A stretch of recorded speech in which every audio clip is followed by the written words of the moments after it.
예레미야 44장 11절에서 19절 말씀입니다. 그러므로 만군의 여호와 이스라엘의 하나님께서 이와 같이 말씀하시니라. 보라, 내가 얼굴을 너희에게로 향하여 환난을 내리고 온 유다를 끊어버릴 것이며 내가 또 애굽 땅에 머물러 살기로 부족하고 그리로 들어가는 유다의 남은 자들을 처단하리니 그들이 다 멸망하여 애굽 땅에서 흩어질 것이라. 그들이 칼과 기근에 망하되 낮은 자로부터 높은 자까지 칼과 기근에 죽어서 저주와 놀램과 조롱과 시시의 대상이 되리라.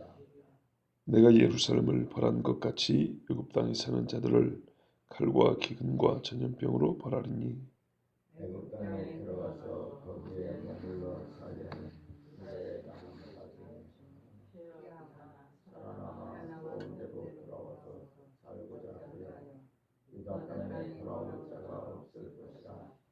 도망치는 자들 외에는 돌아올 자가 없으리라 하셨느니라.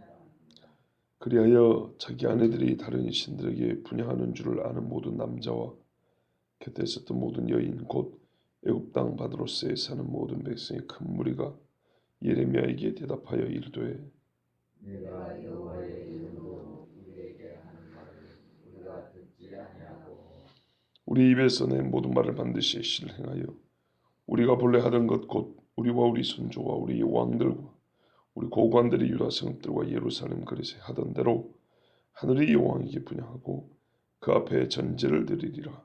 그때는 우리가 먹을 것이 풍부하며 복을 받고 재난을 당하지 아니하였더니 우리가 하늘의 여호와께 분향하고 그 앞에 전제 드리는 것을 피하는부터는 모든 것이 공핍하고 칼과 기근의 멸망을 하여 같이 봅니다.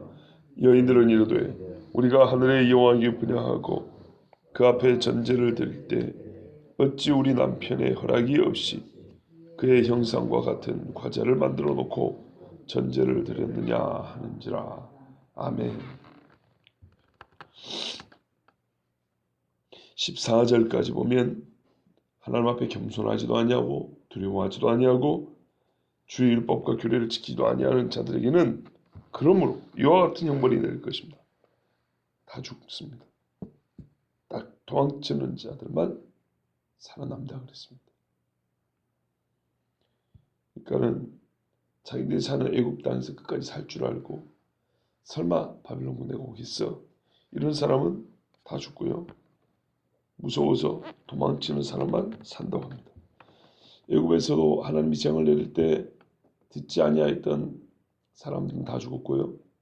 혹시 우박이 내린다 하니까 큰일이다 하고 자기 종들과 짐승들을 집 안으로 들인 집에만 피해가 없었다. 또 마지막에는 문설주 피를 바른 사람만 피해가 없었죠. 자, 이렇게까지 하나님이 말씀하시면 좀 드려야 되지 않겠습니까? 왜냐하면 옛날에 유다 땅에 있을 때 망하기 전에 들은 말씀하고 똑같잖아요. 그러면 하나님이 그 일을 똑같이 하실 거라는 것에 대해서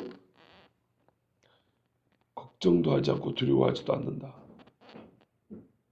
저는 이런 사람들을 가리켜 속편한 악인이라고 부릅니다. 속편한 악인. 제일 걱정해야 되고 제일 염려해야 될 사람이 가장 편하게 누워있는 겁니다.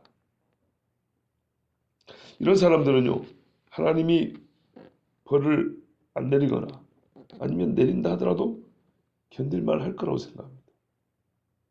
근데 막상 실제로 당하면 그렇지 않습니다. 여러분 13절을 보세요. 칼과 기근과 전염병 한 가지만 하더라도 다 죽일 수 있는 거라 그랬죠. 이게 계속 따라옵니다. 14절에는 참 기가 막힌 말씀입니다. 애굽 땅에 들어가서 거기에 머물러 살려는 유다, 이런 사람들 중에는 그 환난을 피하거나 살아남아서 고향 땅에 가는 게 소원이다 하는 사람들 중에 돌아올 사람이 한 명도 없고 오히려 무서워 피하는 사람에게는 살 길이 있다. 아무리 좋은 뜻을 갖고 있어도 하나님 말씀을 안 들으면 그 환난을 피할 수가 없고 최소한 무서워서라도 듣는 신용이라 하는 사람에게는 피할 길이 있습니다. 니느웨도 보면 하나님을 잘 믿어서 그런 게 아니에요. 40일 후면 망한다 그 말에 무서워서 그런 거예요. 무서워서. 그런데도 살았어요. 표현이 좀 그렇지만 하나님은 회개하는 폰만 잡아도 기다려줍니다. 그걸로 만족스러운 건 아니지만 그 정도만 하더라도 기다려줍니다. 근데 인간들은 그렇지 않았어요. 특별히 15절에 보면 예레미야가 바드로스라는 동네에서 외칠 때입니다. 이 바드로스는 애굽의 진짜 큰 유명한 도시입니다. 그래서요 이사야 11장이나 에스겔 29장 또 뭐 30장 이런 말씀 보면 바드로스가 여러 번 나옵니다. 어떤 경우에 나오냐면 이 유다 사람들이 여기 와서 거하지 않습니까? 그렇죠? 그런 것처럼 나중에 바드로스에 있는 사람들도 예루살렘에 돌아오리라 이런 말씀입니다. 지금은 돌아오지 못하죠. 2세의 줄기에서 싹이 나서 다스릴 때 이렇게 예수 그리스도가 이 땅을 진짜로 완전히 다스릴 때는 유다 사람이 살겠다고 바드로스에 갔는데 그렇지 않냐고 자기들이 스스로 바드로스에 있는 숨어있던 사람들도 전부 다 예루살렘으로 이렇게 돌아온 일이 있다 그런 얘기입니다. 이 바드로스는 애굽의 도시 중에도 아주 오래된 도시입니다. 처음 애굽이 세워질 때부터 세워졌던 큰 도시 유명합니다. 또 하나는 지금 이처럼 유다 사람들이 애굽에 숨었고 바드로스에 숨어가지고 자기들 살 궁리를 했죠. 그 애굽이 그걸 받아줬죠. 그래서 에스겔 같은 데 보면 너희가 그랬으니 바벨론 군대가 쳐들어와서 너희들 다 없애버릴 거다. 이런 경고의 말씀입니다. 이게 에스겔 29장 30장에 있는 말씀입니다. 그래서 하나님이 너희를 유다인들이 팔려나간 것처럼 팔아버릴 거고 너희들의 신상 다 엎어버릴 거고 우상 섬기던 것들 다 불태 없애버린다. 그리고 40년간 황폐하리라. 유다는 70년이죠. 이 불의한 자하고 또 역시 애굽이 본래 불의하지만 하나님의 백성들을 돕는 것도 아니고 이거는 겉보기는 돕는 것 같지만 죄로 끌고 가는 거잖아요. 그렇죠? 우상 숭배에 물들이겠잖아요. 더. 그래서 너희는 40년. 또 이런 건 처음이죠. 그죠? 그렇게 나와 있어요. 에스겔은. 너희는 40년 동안 황폐할 거다. 그 다음에 겨우 와서 이 바드로스 지역 이런 데부터 와가지고 애굽 사람들이 다시 살 거다. 더 놀라운 건요. 우리가 창세기나 출애굽기에서 본 애굽은 무지하게 좋은 땅이에요. 무지하게 좋은 땅. 소돔과 고모라를 어떻게 비교했냐면 애굽과 같고 옛날에 에덴 동산 같다 그랬어요. 다시 말하면 이 세계가 거의 비슷하다는 얘기인데 애굽이 그렇게 좋아요. 땅이 크죠. 바다도 있죠. 들도 넓죠. 아니 누구야? 야곱집이 곡식 사러 갔잖아요. 물론 하나님이 풍년을 줬지만 일단 곡식을 심을 땅이 있어야 풍년이 되든지 말든지 할 거 아닙니까? 우리가 지금 아는 이집트는 거의 사막이죠. 근데 성경에 그렇게 돼 있어요. 죄송합니다. 제가 자꾸 콧물이 났어. 아까 말한 에스겔 29장에 보면 너희가 벌을 받았고 사막이 된다 그러죠. 사막의 나라와 같게 된다. 이게 이미 사막으로 주로 구성된 그런 나라가 있을 거 아닙니까? 땅이. 애굽이 그것처럼 대부분이 사막이 되어버린다. 자, 지금 이집트 가면 사막이 있습니까? 없습니까? 있죠. 그것도 유명하죠. 피라미드 같은 것도 지금 다 사막 가운데 있죠. 근데 여러분 옛날에 그 피라미드 이렇게 엄청 지금 보면 웬만한 산만한 크기의 묘를 만드는데 야 과거에도 거기가 사막이었을까요? 그렇지 않다고. 여러분 묘 쓸 때 사막 있다 묘 쓰세요? 그렇진 않단 말이죠. 성경에 보니까 너희가 불의한 자들을 돕겠다고 하면서 더 불의함으로 끌고 가서 이들을 죽게 한 그것 때문에 너희는 사막의 나라가 될 것이고 그리고 이 예언이 있은 후 얼마 동안은 40년 동안은 너희도 황폐할 거다. 왜? 바벨론 군대 쳐들어왔어.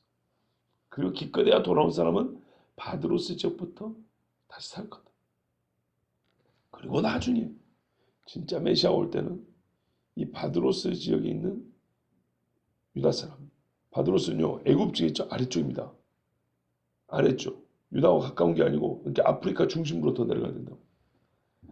이 멀리 있는 사람들도 유다로 돌아올 거다. 상당히 연관된 말씀이 많아요. 자, 그러니까는 이 바드로스까지 내려갔다는 것은 유대인들이 아프리카 아래쪽으로 보다 더 풍부한 먹거리가 있는 데로 갔다는 얘기입니다.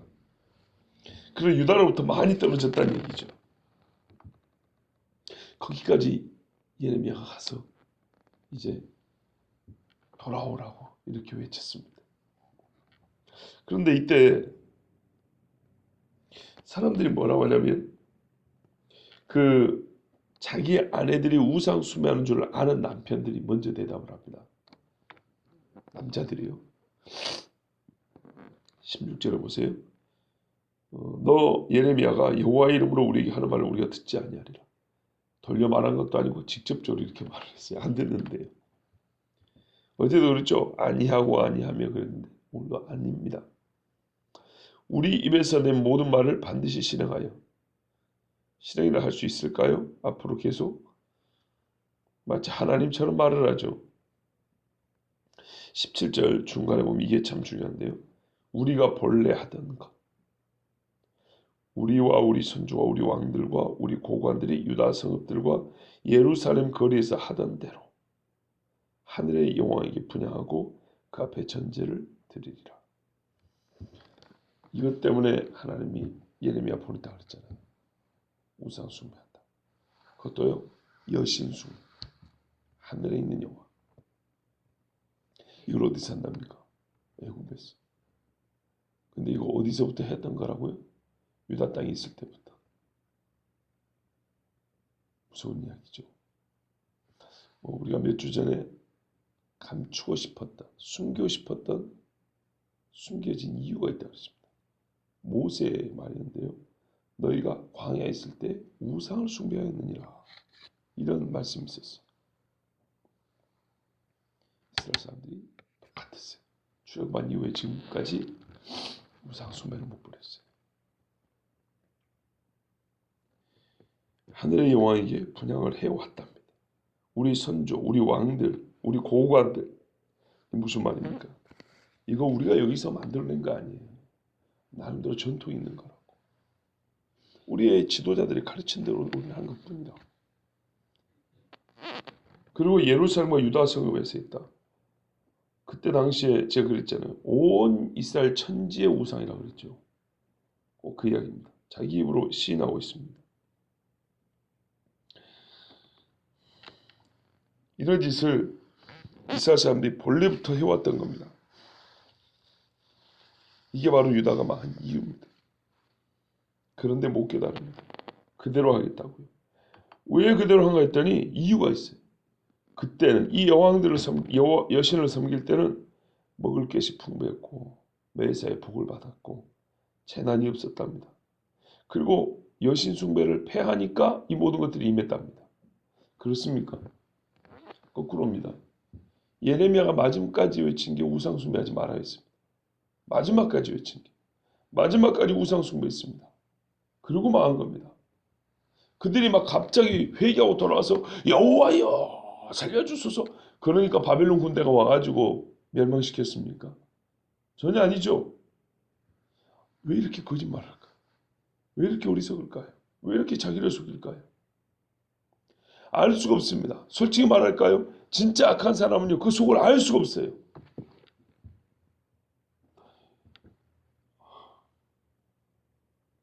재작년인가 그렇게 했던 기억이 있어요. 악인은 악을 기준으로 선을 보고 선은 선을 기준으로 악을 본다고 했어요.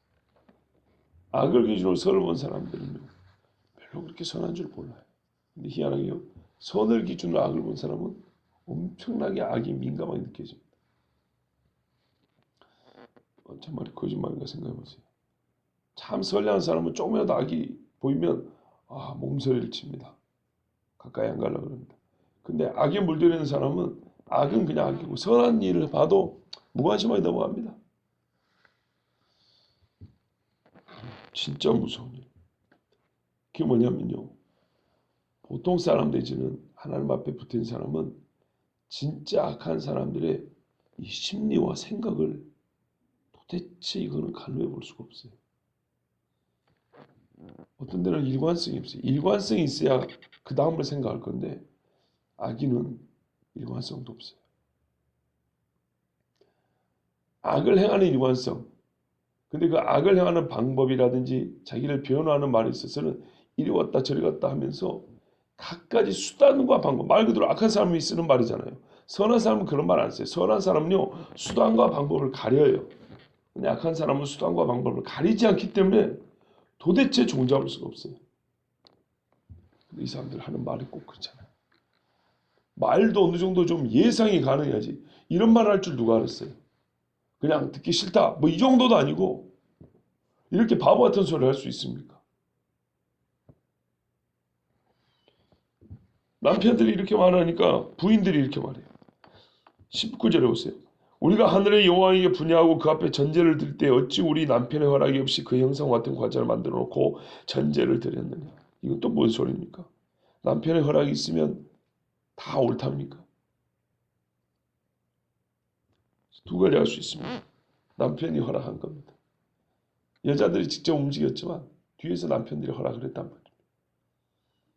그러니까 남편들이 부인을 보호하고 변호하는 게 아니고 공범이라는 겁니다. 또 그의 형상 같은 거 하자. 하늘의 여왕이라 그러니까 그냥 뭐랄까요. 관념 속에 있는 게 아니고 자기들 나름대로 어떤 모양을 만들어 섬겼다는 겁니다. 과자도 꼭 그렇게 만들어냈대요. 여러분 그거 아세요? 형상은 계속 형상을 낳습니다. 왕이 자기를 기념해서 그림을 그려놓고 방을 붙이면 동네마다 조상을 만들어놓고 즉 조각한 상을 만들었고 김일성이 봐보세요. 동네마다 김일성상이 있죠. 동네마다 김일성이 글이 있죠. 동네마다 집집마다 김일성이 그림 그려놓죠. 그죠? 하나라면 두 개 하고 두 개 하면 10개 합니다.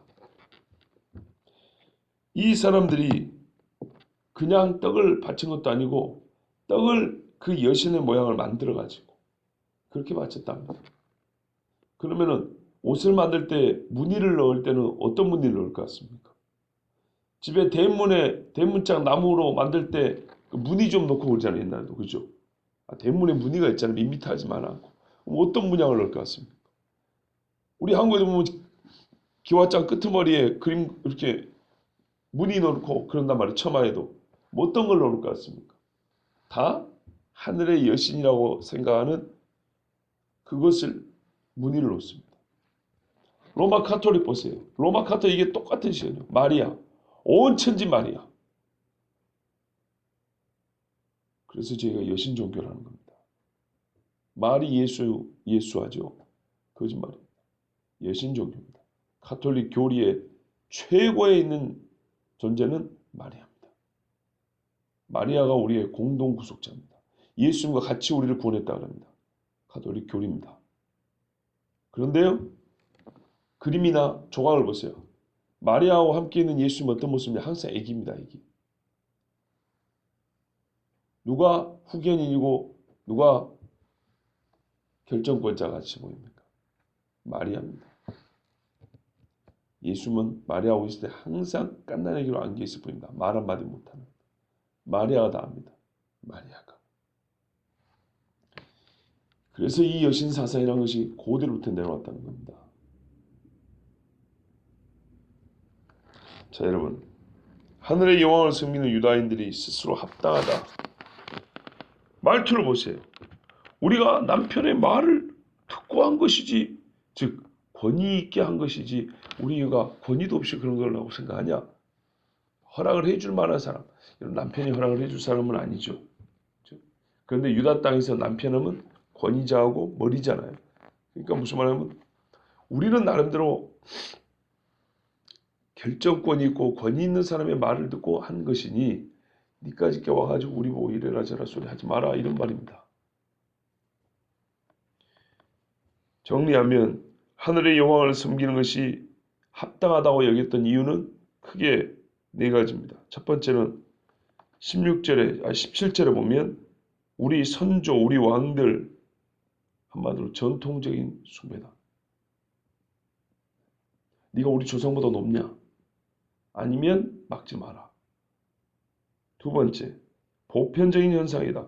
뭐 우리만 그러나 이스라엘 다 그러는데. 여러분, 우리가 죄를 지을 때 한번 잘 생각해 보세요. 제사는 전통이고요. 온 나라 사람들이 다 하는 거다. 이런 식. 뭐 요즘 예수 믿는 사람들 다 술 마시고 담배 피고 바람 피고 또 필 거 뭐 있어요? 이거 다 하는데 뭐. 밖에 나가면 그래요. 야, 너가 교회만 다니지만 교회만 다닐 뿐이지 똑같이 다 하잖아. 보편적인 현상. 세 번째, 번영하고 여유가 생겼다는 겁니다. 자기들 나름대로. 여러분, 귀신이 한때 잘해주죠. 왜? 데리고 가야 되니까요. 네 번째, 방금 보신 대로 남편을 비롯한 권위자들의 허락을 얻었다. 이 정도 되면 예레미야는 거뜬히 넘겨버릴 거라고 생각했어요. 예레미야가 가져온 이유는 뭡니까? 보이지도 않는 하나님? 보이지도 않는 하나님 뭐 말해가지고 지금 당장 불이 떨어지는 것도 아닌데 이거는 확보되어 있는 이유래요. 악인들이 갖고 있는. 근데 보이지도 않는 하나님 뭐 읊어대면서 하나님이 이러니 듣겠습니까? 제가 지난 월요일날 하나님 앞에 좀 섭섭한 게 있다 그랬죠? 그게 며칠 가더라고. 어제까지. 아직도 완전히 없어지진 않았어요. 직접 섭섭합니다 이렇게 말은 했는지 아닌지 모르지만 마음이 지금까지 예수 믿으면서 감히 그런 생각을 할 수가 없는데 그냥 마음에 그냥 그런 말이 마음이 들어서. 근데 하나님이 위로해 주신 말씀이 있어요. 위로해 주신다고 주신 말씀이 있는데 이 골로새서 2장이거든요. 골로새서 2장의 1절부터 5절까지인가 보면 1절하고 5절만 딱 보면 이런 말씀이 있어요. 그냥 바울이 이야기, 바울이 골로새와 관계된 이야기. 근데 저는 그것을 예수님이 나에게 주신 응답이니까 예수님이 나에게 주신 말씀으로 그렇게 읽었어요. 뭐라 나오냐면 바울이 골로새 교인들이 하는 말이 너희가 육신으로는 나를 보지 못하였으나 내가 전한 복음을 그리스도에 대한 그 진실과 믿음을 잘 지켜놨니 기쁘다. 이렇게 돼 있어요. 그 앞부분에 마음에 참 이 감동이 있었던 말씀이에요. 생각하면 눈물이 나는 말씀. 뭐라고 되냐면 네가 육신으로 나를 본 적이 없으나 내 복음을 지키려고 수고하는 것을 내가 아노라. 바울이 한 이야기입니다. 바울이 골로새 교회에게 그 중에 어떤 사람들은 육신으로 바울을 본 적이 없어요. 근데 바울이 전해준 하나님의 말씀을 지키려고 애를 쓰는 사람들이 있어요. 그걸 전하려고 애를 쓰는 사람이 있고 지금까지 그걸 잘 지켜왔다고 기뻐한다는 말이 1절부터 5절까지 있어요. 이건 제가 받은 말씀이잖아요. 그러니까 받고 말하니까요. 네가 육신으로는 나를 본 적이 없으나 나 예수를 네가 눈으로 본 적도 없다. 근데 주일날 뭔 일이 있었어요? 우리 김자 전사님 예루살렘 유다 그 이스라엘 성지순례 갔다 와서 그 보고하셨죠? 그래요. 그건 본 사람들이 그렇게 할 수 있는 거예요. 우리 겨울에는 이장님도 하셨잖아요. 보고 온 사람이 말하는 거하고 보지 못한 사람이 그냥 사진 띄워놓고 여기가 어디고 여기 이건 다른 이야기죠. 본 사람의 말투가 있고요. 본 사람의 생기가 있고요. 경험한 사람의 그 마음의 이 심정이라는 게 있어요. 그게 전달이 되는 거예요. 바꾸면 하나는 그래요. 내가 예수님을 얼굴이라도 한번 봤으면 내가 신의 산에 올라가고 하나님의 그 불이라도 한번 번쩍인 걸 봤으면 여러분이 제 말을 조금 더 잘 들을 수 있겠죠. 또 아니면 나도 뭔가를 좀 본 사람 같이 얘기할 수 있겠죠. 아시잖아요. 직접 경험한 사람과 안 한 사람의 그 말의 차이는 미묘하지만 우리가 느껴지잖아요. 안 본 사람한테는 불평을 할 수 있어요. 지도 안 보고 지도 모르는 주제에 뭐 지나나 똑같이 뭐 경험도 안 해본 똑같이 그렇게 얘기해요. 근데 뭐라도 한번 해본 사람한테는 해봤으니까 그러지 이렇게 말을 한다고요. 이 정도 차이는 나요 분명히. 근데 예수님 복음 제가 언제 예수 얼굴을 봤습니까? 난 예수님 주는 떡이라도 한번 먹어봤습니까? 여러분이나 나나 안 보고 똑같아요. 못 보고 똑같아요. 근데 못 본 주제에 여기 와가지고 수천 번 설교를 한단 말이에요. 그 예수님 이야기를 한단 말이에요.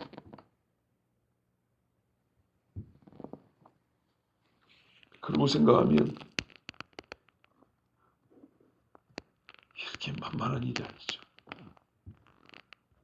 2000년에 진짜 예수님과 갈릴리 바닷가를 걸었던 베드로가 여기 와갖고 얘기하면 어떻게 들었겠습니까?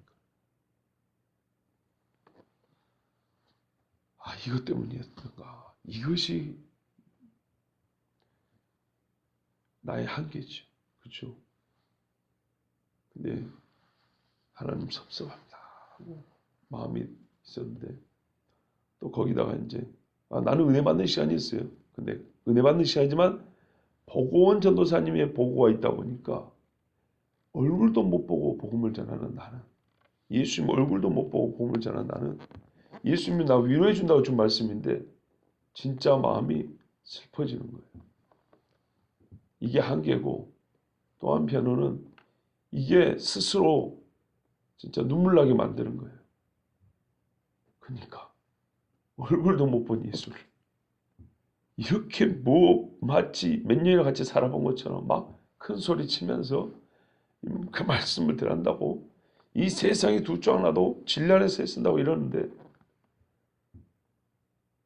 묘한 감정에 눈물이 납니다. 그런데요. 그 뒤에 말씀이 기록이 되어 있어요. 애쓴다. 얼굴도 못 본 나를 전한다고 애쓴다. 그리고 우리가 그 믿음도 굳게 지키고 있으니 기쁘다. 이 말씀이에요. 근데 이게 위로가 되면서 서글프더라고요. 위로가 되면서도 서글퍼요. 오늘 말씀도 좀 그래요. 이 사람들이 예레미야가 하는 말 들어보세요. 나름대로 증거가 있잖아요. 우리 조상들, 우리 남편들, 유다 땅에서 한때 잘 먹고 잘 살았던 것들. 지금도 이렇게 하니까 애굽에서 우리가 지금 잘 살지 않냐? 너는 말뿐이지 않냐? 뭐 하나님 해도 네가 말한 그거 뭐 지금 없지 않냐? 뭐 하나 증거를 가져오든지 뭐 지금 벼락이라도 떨어지게 하든지.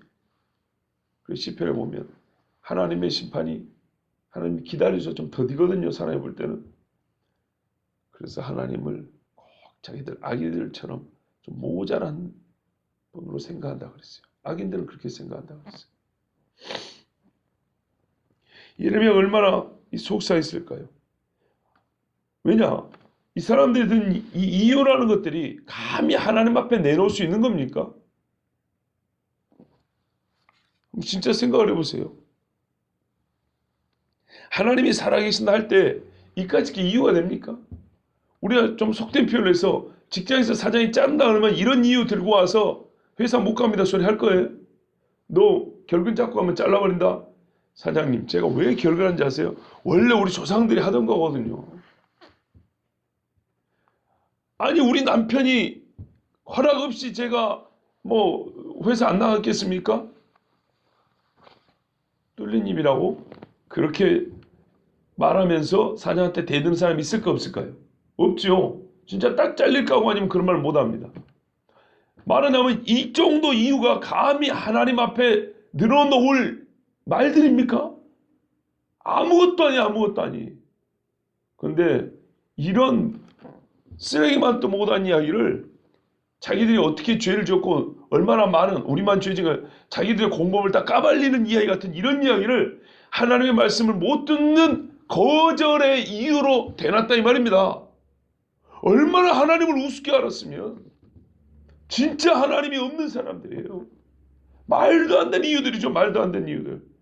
이걸 갖고 너희들이 죽는다는데 지금 목숨을 갖고 지금 도망하는 거죠. 불과 얼마 전에 봤잖아요. 유다가 망하는 거. 몇 년 전에 봤죠. 몇 년 전에 본 거를 지금 자기들이 똑같이 하고 있으면서도 이렇게 어리석게 항변을 할 수 있냐 이 말이죠. 감히 이런 보잘것없는 걸 갖고 지금 너희가 심판받는다는 하나님의 말씀 앞에 대놓고 우리는 심판 안 받는다. 우리는 하나님 말씀 들을 필요가 없다. 이렇게 말하는 게 얼마나 우습습니까? 그런데 이런 상황에서 예레미야가 외친다는 건 또 얼마나 서글픈 이야기인지 한번 생각해 보세요. 왜? 이거는 보이는 것들이고 아무리 보잘것없는 거라도 어쨌든 그들이 경험한 거고 보는 거고 예레미야는 크신 하나님이 있지만 이 사람들 볼 때는 그건 네 믿음이고 뭐 증거가 뭐 있는데 뭐 천사라도 한 명 데리고 와가지고 말을 하든지 그렇게 하면요. 사람의 이 육의 눈을 갖고 있을 때는요. 예레미야가 이길 수가 없습니다. 우리의 신앙이 그렇잖아요.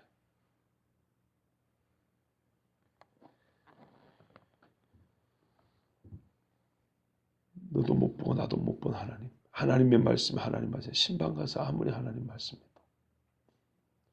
죄를 짓고 있으면 하나님의 뜻은 이건 아닙니다. 아무리 말을 해도 안 보이니까. 안 느껴지니까. 그럼 더 무서워하던데 두려워하지도 아니하며 율법과 규례를 지키지도 아니하며 하나님 앞에 겸손하지도 아니하며 니도 못 보고 나도 못 보는 하나님을 읊어대는 것보다 내가 보이는 지금 이번에 한몫이라니까 이게 이런 거 하나 내놓고 항변을 해요. 못 듣습니다. 뭐가 다릅니까? 여러분 우상 숭배가 배운 겁니까? 그렇게 많이 배웠잖아요. 하나님보다 앞서는 거 우상이라면서요. 우리 그렇게 말하잖아요.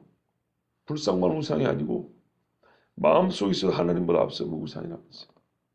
그렇게 배웠고 우리도 서로 그렇게 말할 수 있어요. 근데 실제 생활에서는 얼마나 그런 게 많은데 이게 이유가 됩니까? 지금 여러분 생각을 해보세요. 이까짓 게 이유가 됩니까? 그런데 꼭 이런 종이 조각 같은 이유를 드러내면서 하나님 말씀 안 들어요. 거역하고 하나님 무시해요.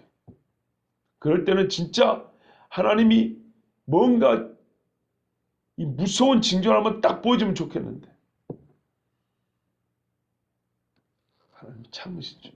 기다리고 또 기다리고 지혜로운 사람은 그 시간에 돌아옵니다. 근데 그렇지 않은 사람은 여전히 이와 같은 이야기합니다.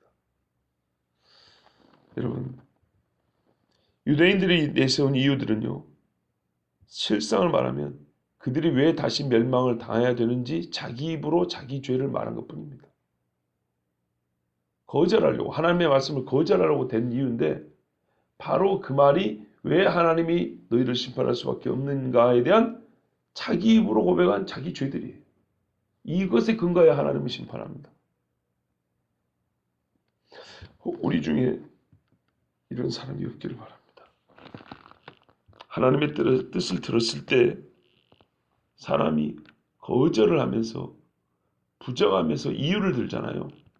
기억해야 됩니다. 그 이유가 바로 내가 심판받을 이유입니다. 내가 하나님 말씀 들었을 때 순종의 이유는 별로 없을지라도 딱 한 가지라도 순종의 이유를 갖고 있잖아요. 바로 그 이유가 생명과 복을 얻을 이유입니다. 한마디로 말하면 왜 듣냐 할 때 왜라는 다른 이유가 필요 없습니다. 하나님의 말씀이니까. 부모의 말씀을 들을 때는 다른 이유가 있으면 오히려 구질구질해집니다. 내 아버지의 말씀입니까? 그럴 때 가장 멋지고 고상하고 아름답고 복됩니다. 아니 하나님의 말씀이란 것보다 더 큰 이유가 어디 있어요 세상에. 그보다 더 큰 게 어디 있습니까? 그러니까 그것이 생명과 복의 이유라 그랬죠. 하나님의 말씀을 순종했기 때문에 그 말씀은 하나님이 살려주고 하나님이 돌봐주시는 거죠. 하나님이 복을 줍니다. 제가 지금 말씀드린 건 여러분 새로운 신앙입니까? 아니죠. 예적부터 이 사람들은 예적부터 우상 숭배했죠. 제가 지금 오늘 여러분들에게 이 말씀에서 드리는 영적인 교훈은 예적부터 우리 조상들이 가르쳐온 신앙의 교훈입니다. 하나님의 말씀에 순종하라. 생명을 얻고 복을 받으라. 하나님께서 정말로 우리에게 생명을 주시고 복을 주시려고 오늘 말씀 주셨습니다. 하나님의 말씀이므로 순종하는 자에게는 반드시 생명과 평안과 복이 있습니다. 기도하겠습니다.